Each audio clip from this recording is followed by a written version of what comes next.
video tutorial on how to use the Spectra S1 pump. I was literally tossing and turning last night thinking, how can I explain this in even more detail? And I think the answer is actually less detail and to make it as simple as possible, because it's so overwhelming, especially when you're pregnant. Like, the last thing you want to do, or even postpartum early days, is like memorize all these different things. So I'm going to make it as simple as possible and explain what these different buttons are so that you can play around with it when you get your pump, if you decide to go with this pump. If you click this comment, it will take you over to the video I made talking about what comes in the box and how to assemble your pump. So if that's helpful, you can start there and then come back to this. All right, so these are the different buttons on the pump. You have the on and off button, exactly what it sounds like. What's nice about this pump is that once you figure out what settings work for you and you do a session, when you turn it off, the next time you turn it on, it will default to the settings that you last used. So in the beginning, there's going to be a lot of experimenting with the different numbers, but once you figure it out, it will remember those settings. So just know that that's part of the on and off button.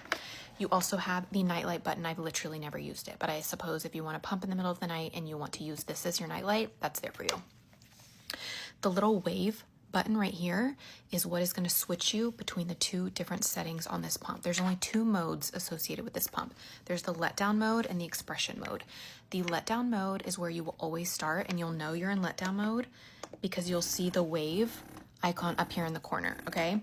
So letdown basically means that you are stimulating the milk flow. As soon as you start seeing milk drop into your bottle, you hit this wave button again and you go into expression mode, and that is where you typically stay until you're done pumping. So if that's helpful, just know that I do letdown mode for like 2 to 3 minutes, then my milk starts coming, not like pouring, it like drops. Once I start seeing drops, I press this button again and I go into expression mode, and I stay there until I feel like I've gotten as much milk as I can. How much milk you get is so relative, so don't even worry about that. You'll know, you'll figure it out.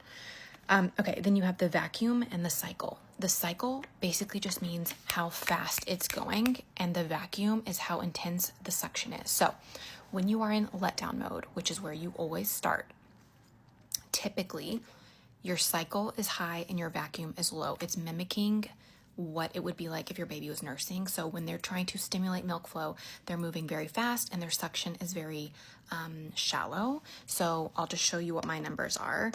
Again, don't pay attention to like the exact numbers, but I have a high cycle 70 and a low vacuum of 5. Then when you start seeing your milk flow, you hit this again and it's going to switch. So once milk is flowing, this again mimics the baby's motions, where the suction is more intense, but the cycle is slower. So you'll see my cycle number went down and my vacuum went up. And that is all. So play around with those numbers and see what works best for you. Everybody is so different, so I don't want you to get hung up on the actual numbers I showed. I just want to explain what the different features are, how this pump works.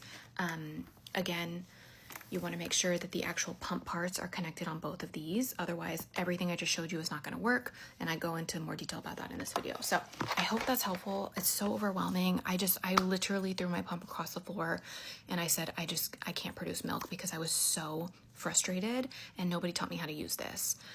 Ideally, they teach you that in the hospital post birth, but really what they're focused on at that point, at least in my experience, is getting the baby to latch, not pumping. So it's a whole different ball game, and it can be very overwhelming. So again, I hope it's helpful. If you have specific questions, feel free to drop them in the comments and I can make a follow-up video.